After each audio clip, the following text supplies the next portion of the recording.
Hello everyone, my name is Olamide. And I am Ola. And you're listening to Ola Oyin Podcast, where we discuss and engage on topics and issues that concerns us as human beings, especially stories of growth and learning for young people like us and for even older folks. Hi guys, it's another episode of the Ola Oyin Podcast. If you are listening for the first time, thank you for tuning in and welcome on board. If you are a returning listener, OG, thank you and welcome back. I'm still your girl, Mola. And as always, I have my handsome and amazing co-host, Olamide. How far? I'm okay. I don't know. It's good you called me handsome today. Something good. It's something. Okay, something your head good is swelling, Abby. Your head is swelling. Really swelling. Just calm down. Eh? But your hands now. Are you not hands? Your hands. Sure, I am. Oshé, fine, but. Alright, so what's up? What's good with you? How have you been? I've been normal. You've been normal. Yeah, this is your normal thing. That was how last week you were saying Nigeria, like you normal. They're just normal in the country. What's up with normal? Nothing extraordinary. What's normal? I'm just doing my work, doing the things I find doing. Nothing extraordinary. You did not go out. You didn't. No. A project you're working on? Yeah, a lot. So that's what's normal to me. Oh, that's what's normal. I just go to work and when I'm back, I just do my own little project. Any book for the month? Yeah, I got this book by Professor Ola Oyin and the title is Alapata Apata. It's a play. Hey, so deep. You and all this, you're deep. Yoruba. That was so deep. Anyways, Alapata is butcher now. I mean, what they call it in English? Butcher. Yeah. Then Apata is a place. Don't worry. Read and come and tell me the story. I'm enjoying it currently. My free time, I work at home. I don't really get enough free time, but I work. I get some little free time around. That's good. I read 1 or 2 pages or 3, 4, 5 pages. That's okay. I just finished Americana on my hand. It took me a long while though. Not like I was going off and on the book, but it was really nice.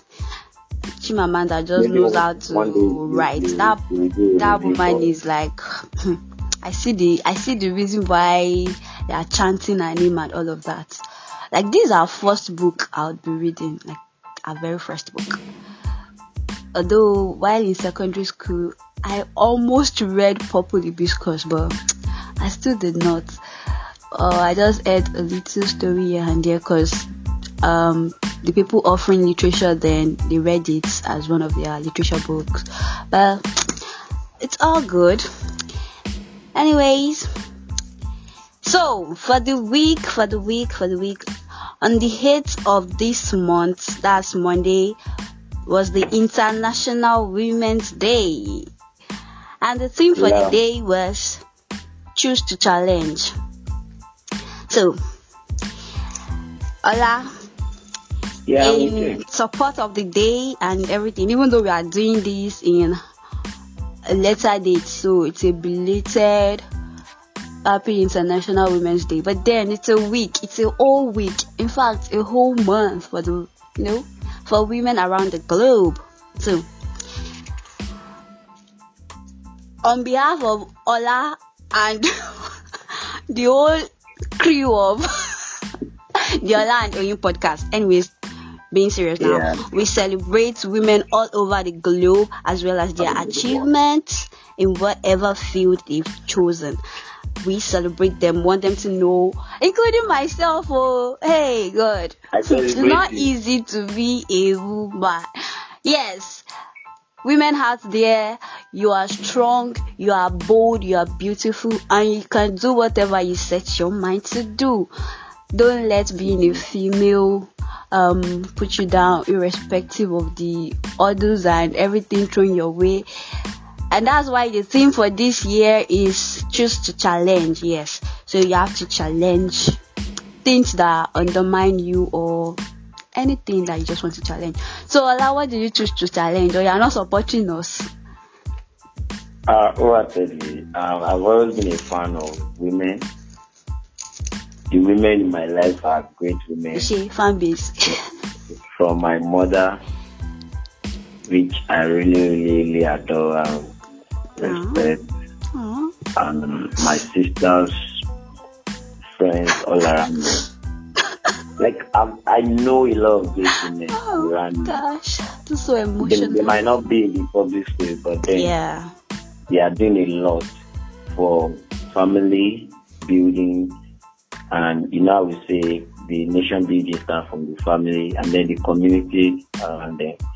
So it's very, very, very, very much in place to support women on their day. Even if we don't even say March 8th is International Women's Day, I think we need to celebrate women often because of that. So I'm choosing to, about the theme, there's a lot of interpretation and all of those things, but I'm choosing to challenge the mindset, the whole society, not just a gender or anything, about how they see women in general and their role in the society and the aspiration and to what level they can get to. I know men have been great, men have been a very good support of women, especially in this 21st century, We've been very, I was online that day and I could see a lot of men, coming out to praise the women in their life, the women in the society. And I want to see more of that. I think that's what I want to challenge. I want to challenge more men who have been on the backstage to come out and then praise women for their role, for their work. See them as equal. I challenge anything that is against equality, against equity, against justice for women. Thank you. A round of applause for pharmacist Ola Oyin. Okay, thank you very much. That's so good to hear. Alright, as for me, it was so good, like on Monday, seeing all the posts and comments from everybody, like, okay, not everybody, because I was not like I saw everybody's, but for people on my timeline and everything, like men and women, like everybody just choosing to challenge one thing or the other, and it was great. Like, I really loved it. So for me, I also choose to challenge myself to challenge. Are you hearing it? I choose to challenge myself to challenge the bias and discrimination against the female gender in our society. Like, it's getting better now in the 21st century, but we still have a long way to go. And very quickly, I would like to tell the male counterparts. Some male counterparts feel like it's a war against the male gender. But no, it's not a war against the male gender. It's actually the female gender just trying to be heard. We just want our voice to be heard, our voices to be heard. So it's not trying to shrink the male gender into nothing. No, that's not what we're trying to achieve. But just trying to make society, that mindset that the role of a female, even though I know that yes, for both male and female, there are roles that the society might have defined for them, they've designed for them. But for the female folks, when it comes to inequality, we take the larger cut, so we don't want to be, when we say want to do something and someone looks down and be like, you're a woman, we don't want those kind of things. You ask for something that you truly deserve and you're turned down because you're a woman. We don't want something like that anymore. So that's what we are trying to say, and it's not against the male gender. By the way, I know men that have supported and encouraged and even pushed women to do better and go for feats that the society does not even expect them to go, and even help them to achieve these things. So in light of this, I also celebrate the men that keep supporting and encouraging women, because kudos to you guys. Kudos to me. Okay, yes, sure. Yeah. I know, even though people that are listening, some of our listeners might not know you personally, but then I know what you've been doing, and kudos to you. So, and just on the side, I would also like to say that parents and soon to be parents or aspiring parents should also try to train their children, male or female, to know their worth and also respect the different genders. You get, if you're a male, respect the female gender. If you're a female, respect the male gender, because we don't want a time to come maybe in some decades time or century, and the men will be choosing to challenge gross discrimination against their gender on International Men's Day. We don't want something like that. So as much as we are trying to be heard and everything, we also want there should be a balance. So that's why we are clamoring for equality and all of that, equity in workspace and in different field. We can be everything. Upcoming parents, aspiring parents. Okay, this podcast will be on YouTube forever and ever. Amen. So I'll play it on your wedding day. On my wedding day? No, not the ceremony time. Maybe. Okay, during. But it might not be exactly the wedding day. Maybe the wedding period. So I will remind you. You're married now. You're married today, tomorrow no more. Yeah. All right. Episode 5 of your podcast. Okay. Anyways, guys, okay, so for this week, what else happened? I don't really think there's anything big like that happened in Nigeria, because it's all. There are a lot of things, though. Yes, not good news. We cannot. This is not about. Anyways, I just want to say, guys, please, out there, be safe, because this kidnap back, left, right, front, everywhere. Just be safe. No bad news. I know. Anyways, on a good note, COVID-19 vaccine is in the country, as we said last week, so you can still register for the vaccine. And if you are yet to do that, you can check out the link on our previous episode in the description box. If you are listening through YouTube, you are listening on YouTube rather, so you can just check the description box and click on the link, and you'll be able to register for the COVID vaccine. And guys, don't forget to subscribe, turn on your post notification if you are listening on YouTube, and like, share, and comment. Yes, share our podcast with people around you. You never can tell who needs to hear this. Thank you. We appreciate you. So, okay, guys, our topic for today is health related, and we'll be discussing pill burden. So, we'll be discussing pill burden and how to be less burdened by pill. We'll be defining what pill burden is. From the name, you can tell. If you separate it, the pill and then the burden, you'll be able to tell what pill burden is. But in more clinical terms, we'll be explaining these, and then we'll be telling you why there is a need to overcome pill burden, what some people do that they feel helps overcome pill burden, but doesn't really, and then how to better approach the issue of pill burden, and a lot more as well. We'll be discussing on today's episode. So, Olamide, take it up. Take it up, like, I don't know. Yes, tell us. You're the practicing pharmacist here. Yeah, licensed pharmacist. I am licensed, I know. Practicing. That the word practicing. Alright. I know this is not like what you are used to with the Ola Oyin Podcast, but if you go back to episode 1, where we introduced ourselves, we talked about part of us being a pharmacy, and I will be having some health discussion along the way.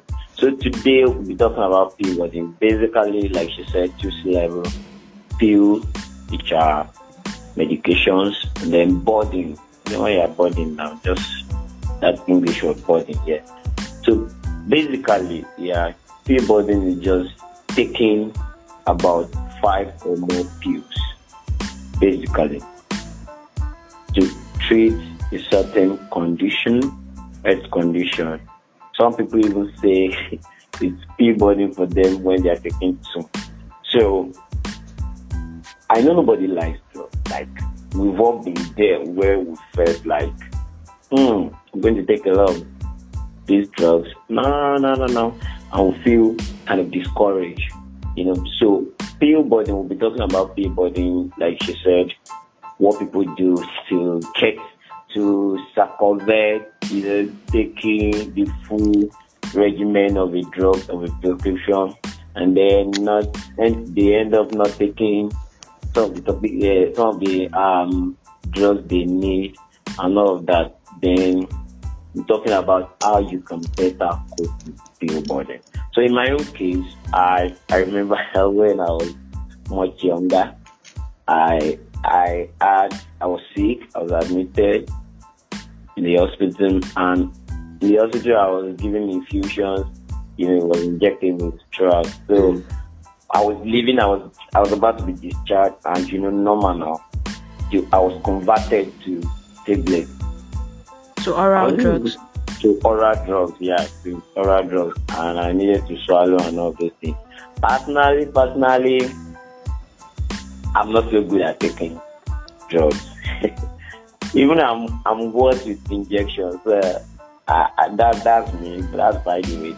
But because of my knowledge of medicine, I had about 6-7 drugs to take with regimented doses and duration, maybe 1 in the morning, 1 on that. Usually, I find out that at night I have to take about 5 pills, and then so I'll take it one after the other. It wasn't easy for me. My dad would be like, "Just take it." My mom would be like, "Why are you doing that? Are you not a man?" This kind of stuff. But because of my knowledge of medicine, and I knew that there were reasons for prescribing of each of the medication exactly. So I finished my medication, the antibiotics, the analgesics, the multivitamins. So I finished everything. I think that knowledge really helped me. But a lot of people, especially people who take drugs for a longer period of time, lifelong drug users who are treating maybe comorbidities, taking antihypertensives, antidiuretics at the same time. These people take drugs for a long time. That is part of the pill burden. Sometimes you take 3, 4, but you are taking it for a month or 2 months, running it to a year.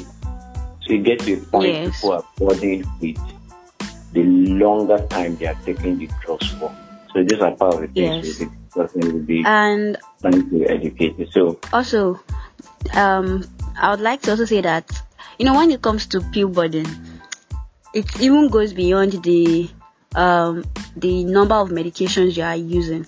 It has to do with, as you said, you have the knowledge of what drugs works for what and what each drug does. That's why it was easier for you to say, okay, I need to get better and I want to take this drug, and I know that it's going to work. You get it. So now when it comes to pill burden, the fact that so most people that use drugs probably don't even have it until they have the disease condition, or they need to take that drug that they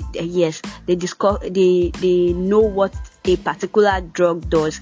And in fact, drugs, a single drug can be used for multiple indications, like for multiple use. It comes to pill burden, the fact that you have 5 or more drugs to use, you also have to know, because you'll be given the information as to adverse effects and all those side effects of a particular drug, because every drug has a side effect. So you'll be told these things. So you also have to now the knowledge of what drugs does what are the likely side effects. You have to have this thing, and then how you properly store them. Some drugs have storage, the way you have to store them, storage conditions, and then just the fact that you don't want to, they are timing to some drugs. You have to take them 3 times daily, twice daily, and you don't want to forget the use of drugs. So it's pill body because you have to think of organizing, storing, and the knowledge of what drugs does what. So, and not to forget that some drugs can look alike. So you also, that's why storage is important. The way the way it is being packed and labeled for you, you have to be able to keep it that way so that you don't just use, because if you have like 2 drugs out of the drugs you're using, out of the medications, because the way I'm using drugs is something like hard drugs. Okay, out of the medication, the pills you're taking, it could be capsule or tablet. Anyways, as when we say pill, it could be capsule or tablet. So you might have 2 out of the 5 drugs you're taking looking similar. In fact, probably no inscription on it, and you cannot afford to store it anyhow, and you now use the one you're not supposed to use at a particular time and you use it, So these are things that even make it more like a burden on patients, on people who use drugs. It goes beyond the number of drugs you have to use.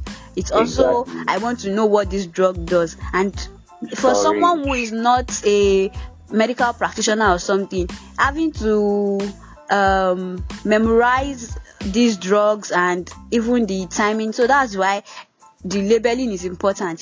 Some people go to drug stores, and even though it's just one drug, they are like, I know how to use it, don't worry. The reason why we take labeling very seriously is because we don't want misuse, because these are some of the effect of or is it effects now? The what's the word I'm looking for? God damn it. Okay, is it disadvantage or what am I? Yes, disadvantage is the word of pill burden. It's even sounding like a disadvantage from the name already, but the fact that you could easily misuse drug when you are pill burden. So you could use a drug you're not supposed to use at a particular time, or you can use an overdose of a particular drug if you don't use it. Because as I said, if 2 drugs look similar, you already used the one you're supposed to use at the appropriate time, but because they are not properly stored, you could pick the same drug thinking it's the other one that looks like it, and you're already taking multiple doses of that, an overdose. So, and then on the other hand, you are taking an overdose of one and a suboptimal dose of the other one. So to avoid misuse and all of this is why we are discussing this today. As per that point, yes, I think one of the reasons why Peabody is really pain in the world of medicine, pharmaceutical science, and medicine generally is because of the issue of compliance and adherence to medication. So, number one, making a case for compliance and adherence now, which are the basic reason why we are discussing pill burning, is number one, how did you get your drugs, medications? I think that route which you went by to get your medications. Does it have competent people at every stage? When you go to the experts, the hospital now is well structured. You meet a doctor, you meet a pharmacist who educate you on your prescription and give you the necessary information. I don't want to go, but guys, really, you might need to ask. To see a pharmacist if you are not sure you're being attended to by a pharmacist. Because we have some hospitals that don't have pharmacists, though. It's Nigeria. It's not supposed to be, but we're in Nigeria, so things happen. Because the thing is, for example, when layman might not even know. You understand? You know what I'm saying is, you could have a prescription of say 9 drugs, and if an expert have a second look of it, the pharmacist, then it can actually reduce the number of or collapse it or give you formulations that have 2-in-1 formulations, which is a better way to reduce pill burden. We are not trying to say that the pharmacist will cancel a drug that has been prescribed for you as like, okay, you were given five drugs and they cancel. You know why I'm saying this, I'm putting this out there is because I don't want people to misquote us. You don't now get to pharmacy and be like, help me reduce this thing to no. It is after he has cross-checked and we assess pharmacists. We are yes. That's what I'm trying to say. That they don't. I'm just saying, for example, I just want to structured process. You can have your pill burden less burdened. You understand? I get you. Yeah. So that's the bottom line. So, and then again, adherence is you and your healthcare practitioner getting involved in the use of your medicine. You asking questions about your medications will really help you in adhering to using them, to storing them, and reducing the psychological burden that comes from you not knowing anything at all, and then you have to take a lot of drugs and deal with their storage and use it and all those things. Yeah. You understand my point? So working with your healthcare practitioner is also very important. Clinical disadvantage, economic and personal, because clinically there is likelihood of more side effects if you are taking more drugs. Economically, you have to spend more, even though it is for a good cause. So that's why you have to really know why you're taking this drug, so that you don't misuse and you properly store them and you don't misuse, and you have to spend twice what you spent. And that's why we also recommend a certified health institution. Yes, health institution for yes. Okay, so. And then as on the part of economically, I already said cost, and then personally, the satisfaction, you have a lot to take and you have a lot to swallow. All of those, the smell, it could be nauseating, guys. Really, especially even me, I don't really take drugs, but the few times that I've had to take anti-malaria, I know how it smells and how nauseating it can be. So imagine taking 5 drugs that are, that taste bitter and all of that. It just gives this mental, and it could just be stressful. So that's why you have to know how best to manage the burden. And then some of the things people do to manage this burden on their own without talking or without getting in touch with their health provider before doing this. They just do it and feel like, oh, this will reduce the burden. I don't like the smell of this, I don't like the taste of this, I don't like how this looks, this is too big, and all of that. And you do different things. People do different things just to relieve themselves of this burden. So we'll be talking about some of these things now. So Ola, what are those things that you've seen or heard, or that you've even done maybe before you became a pharmacist, that you get what I'm trying to say? Well, maybe when I was young, I had to take some drugs, some medications that I got from the hospital, and that got me. Then, because my parents were not watching, I decided to throw it at the back of the chair. Can you imagine? And of course, the drug needed to work for certain the condition that I had at that time. It wasn't just prescribed for fun. By throwing it away, I'm doing a lot of damage to my own head. Yes. But that initially is common with kids. That's common. We just throw the drug away. Then they try to play prank and drink water and then throw it by the side or whatever. Yes. Or hide it some way and then throw another thing in the mouth. So that is one. Usually not common with adults, like I said. But people do it, children do it, even adults do it. That is, you need to know the implication of that. Like I said, I'm trying to work towards the therapeutic outcome. I want to get better. That's why I was prescribed the drug. I wasn't feeling better. That's why I went to the hospital in the first place. So by throwing away a drug, what does it do? I will not get better. You understand? So that's just basic thing. Then people, this is very common with adults. People. Something just crossed my mind. Please hold on. Something just crossed my mind just now, and I'm like, why we throw away those drugs? As much as we have not used it and it has not we've not gotten any therapeutic benefit from that drug by throwing it away. I'm also thinking about the risk of what we just what that young guy or girl have just done. Because if you throw it at the back of maybe a chair or just anywhere, for adults, they could probably just dispose it or not use it anymore or throw it in the waste bin.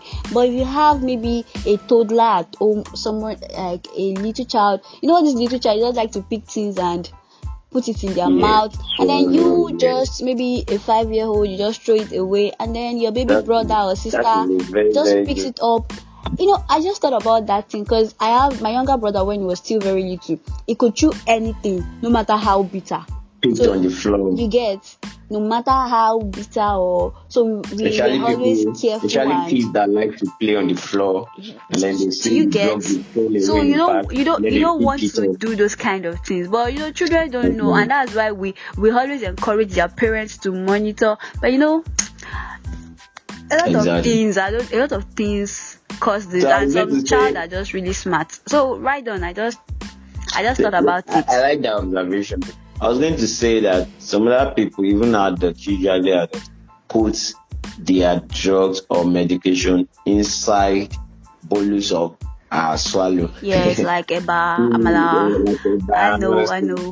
I know those tricks. Big tablets that they don't find easy to swallow. Mm-hmm. I get the idea.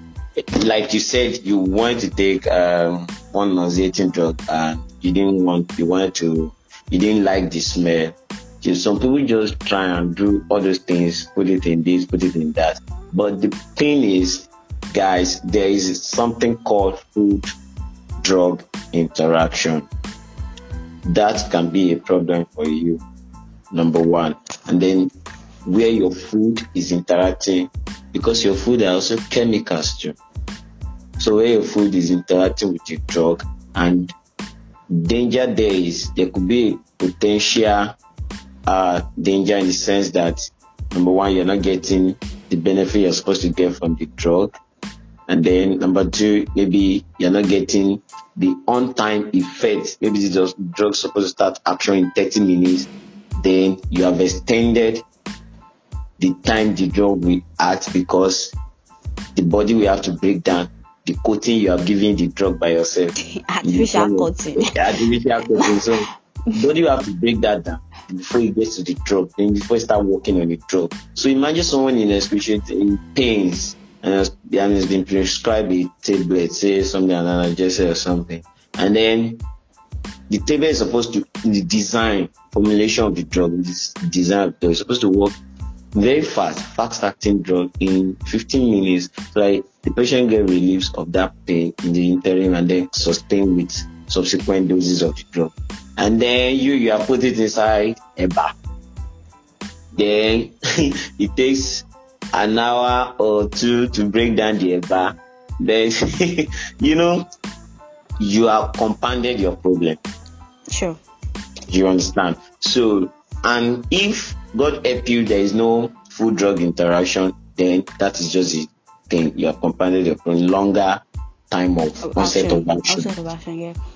But if there is a potential drug food interaction, then there's another problem. The drug might not work eventually.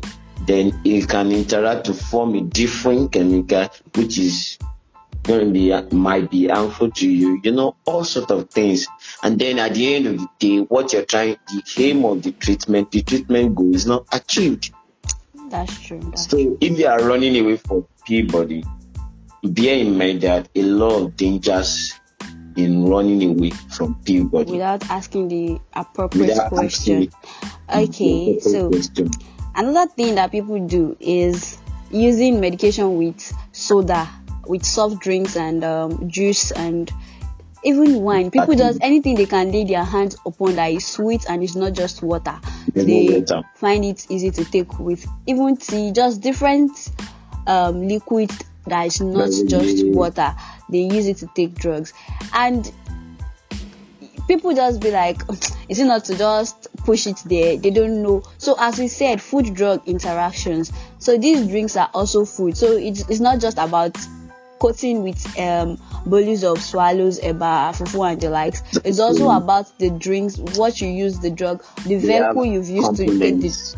Yes. So it's likely to prevent there are mechanisms by which this drug works. There are steps and what it does in the body and how it does it. So it could interact with the drug such that it can never be absorbed into the body. There are even drugs that are clearly stated. Yes, that's why I said the reason why we're saying this thing is the reason why we're saying this is because if you have gone to the appropriate health practitioner, be it your physician or a pharmacist, if you have spoken with the right person, they will be able to tell you all these things and what you should avoid. And these are things that contribute to pill burden because you have to know what you should not take with what. That's why it's important to go through the appropriate channel. By appropriate channel, I mean people that are licensed enough with requisite training to guide you on medication use. So I think that will help you a lot in dealing with pill burden and coping with it. What do you think, Oyin? Yeah, that's it. And another thing that people do is crushing a tablet in order to dissolve in water so that they can drink it, because swallowing can be hard for people. Some people don't like just to swallow drugs. They don't just find it convenient to take drug and to take tablets, to swallow tablets. So they probably crush it and dissolve in water. But the thing is, not all drugs should be crushed. There are some drugs that it's clearly stated that you have to use it whole without crushing. So having all these things we are trying to say boils down to seeking your medication information as to your medication from the certified practitioner. So if you talk to them, they'll be able to guide you and tell you all these things. Okay, so earlier I was about to say that all this knowledge of side effects, drug interaction, food drug interaction, and all those things are also what burdens the patient when it comes to taking multiple pills. These are some of the things that cause the burden, because having to know what not to use with how to use this, the time to take this, and all of these are what's. But you get so, but because if you have already spoken to a certified practitioner, they'll be able to highlight all these things for you. And the thing is, the society now, our country, let's not even say our country, is just the health system. We already know that we have a long way to go in our health system here. Because I saw there was a particular day I was in a pharmacy, and it was during my IT days, and the woman came in with a bottle of an empty bottle though of a drug, and she said she wanted to get it, but on the drug there were like series of instructions. It wasn't like it's not a company pack. It's not like from the company. It's like a dispensing bottle, like the pharmacist dispensed in that bottle the number of pills the patient needed, and on the body the label was so detailed. Like they wrote the name, the medication used, the side effect and everything. It was detailed on the on the bottle of the medication. So, but yeah, we have private hospitals that this is not like, it's not like we don't have anything, disclaimer, we have nothing against private hospitals, but we just, some practices might not just be, are not just good. Having to give a patient a drug in a dispensing envelope, and sometimes not even write the name of the drug it's that bad. How is the patient supposed to know what he or she is using? Peradventure anything happen and the patient is trying to seek clinical intervention and they want to know drugs that have been used. How do we've forgotten that in our country we don't have an integrated health system or a profile that, okay, if you click you can find rather a database where you can find the profile of each individual, each patient. No. So if you keep hiding a particular pill name or something, it's not going to help the patient. So I think is the point for patient education to know and request for those information. If you go to see somebody gives you a drug, maybe a health practitioner, and maybe for whatever reason he has not given you the instruction, I think we should ask too. That's why I made the point of you and a healthcare practitioner. That's why adherence is important, right? And to get that to chart a course of adherence. Okay, so having spoken about things people do to relieve themselves of the burden of pills, but are actually not relieving anything. It's like more harm than good, because if you don't take it the appropriate way, or you've used it with something that's interacted with the drug and the therapeutic effect have been hampered, then you have to spend double the money to get another medication to do it, or even treat a new condition entirely. So that's like increase in cost of therapy for you. Exactly. So, it's not economical at all. All right. So now, better ways to approach this issue. We've mentioned like the singular best way. Don't let me say better way. The singular best way, like the ones that like this, the foundation is seeking your medication needs or medical needs from a certified institution and practitioner. You get exactly. So that is like one step, is like the first step to pill burden, overcoming pill burden. Because in adherence you are involved in the decision making, not like you decide the drug that works for the diagnosis, but you decide okay, do you like this? Okay, once they might give you different options, you might need to, I don't like swallowing. You have to tell the doctor that, you don't like swallowing, and the doctor would know, probably to change the kind of drug to another one that you might, exactly, to another formulation you might properly, that you would better adhere to, rather than just write prescriptions for you and tell you to take this, take that, and you just have to follow because, health is weird and you have to deal with it. It's your problem, it's your curse. But when you are involved in, I don't like to swallow, or I vomit after, there will be need to prescribe something, that an antiemetic that would stop you from vomiting when you use oral medications. Things like that are things you should discuss with your health practitioner. You might say, I like to use my drugs with soda and all of this. Is it safe? These are questions you should ask if you know that it's not easy for you. So they will find better ways. If it is the number of drugs that is too much, this drug is too much, doctors or pharmacists, is there something we can do? The pharmacist can look at the drug and say, there are 2 drugs here that there is a single formulation for.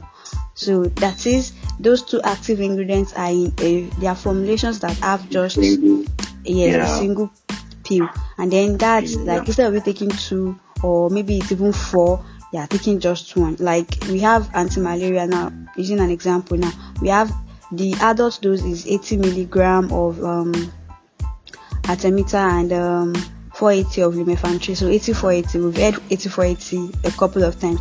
Before the invention of 8480, the usual dose is 4 tablets of 2120, you get. But now that we have a single pill of that, it is easier to use, and people tend to adhere better rather than just do some other things that don't make the especially when it's an antimicrobial, things like that. So you have to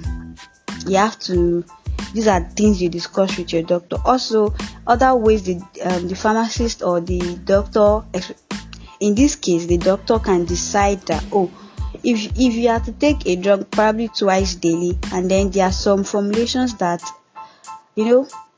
technology and inventions happen, things upgrade happens, and people develop and find new ways to make life easier. So there are long-acting medications that instead of you to take some drugs twice daily, you can just use it once daily and you get the expected results. So these are things that are done. So these are things that if it is a scenario where you are in the decision making and you're working with your health team to get better. You get what I'm trying to say? So just that's like one major way to overcome pill burden. And so I feel we should wrap it up here for now before we bore our listeners with terminologies. I hope they understand. I think the message is clear, Okay. Yes, it is. However, when you talk about it, there is no way you can really avoid a little terminology. I think we tried. It's as simple as it can be. Yeah, you did well. Yeah.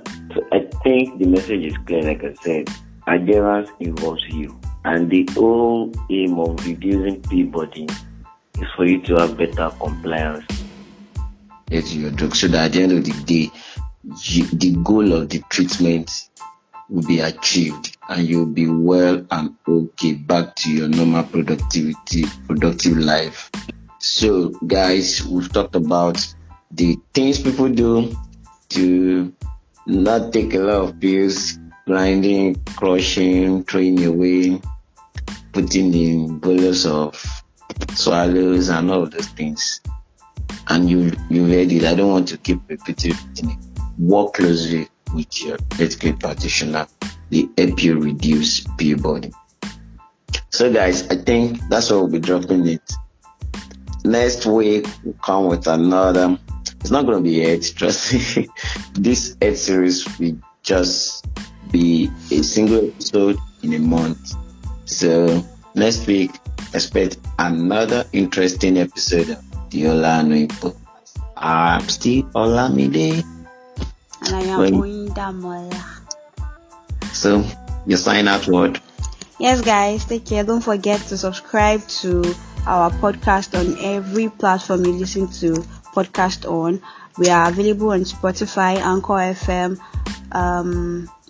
Breaker, Google Podcast, Apple Podcast, YouTube, www.linusof.com/podcast. Just click on these sites. Just type in the Ola Oyin Podcast and you're tuned in. Yes, and you're tuned in. And guys, subscribe to the podcast. Share with your friends, your loved ones. You never can tell when needs to hear this, as I said earlier. So, guys, have a wonderful weekend, and health is wealth. Exactly. See you next time, guys. Bye.